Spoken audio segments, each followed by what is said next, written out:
এই 18টা ইউনিয়নের এজেন্ট দেওয়ার তার কোনো ক্ষমতা আছে না। কি করে তাকে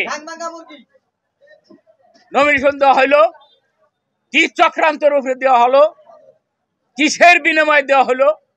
আপনারা বলছেন অনিবার্য কারণে নমিনেশন স্থগিত করা হয়েছে। এখন শিবচরের জনগণ জানতে হয় তার কারণটা কি। কারণটা আমাদেরকে জানাই দিবেন। এই নুরুদ্দিন মোল্লার নমিনেশন স্থগিত করেন কি কারণে? এই কারণ শিবচরের সর্বস্তরের জনগণ জানতে চায়। আপনারা আমাদেরকে জানাবেন। আমরা আপনাদের কাছে দাবি করছি আগামী 3 দিনের ভিতরে আপনারা পূর্ণ তদন্ত করেন। আমরা সারা বছর খালি শুনলাম তিলুময় তদন্ত আপনারা করতেছেন। সেই তদন্তের ফল কি? এই ফল কি এই ন্যাংরা এক মহিলারে যাই কেউ চিনে না, তারে যার এজেন্ট দেওয়ার ক্ষমতা নাই, এই তিলুময় কি এইটা আসছে আপনার কাছে?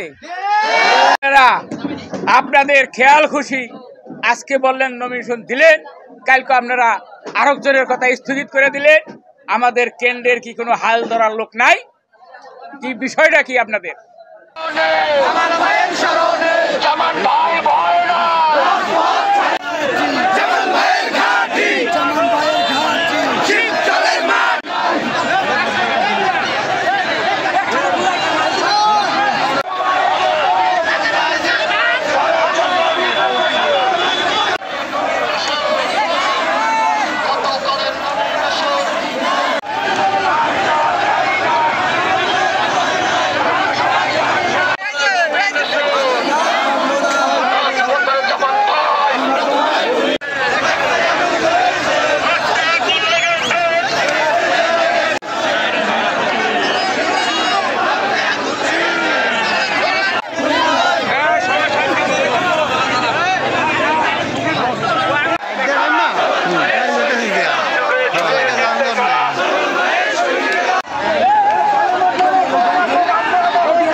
নতুন এবং ফিরে আসা গ্রাহকদের জন্য নগদে চলছে ক্যাশব্যাক সহ প্রতিদিন হাজারো উপহার জেতার সুযোগ। হবে আশা আর ফেরা সারপ্রাইজ সেরা।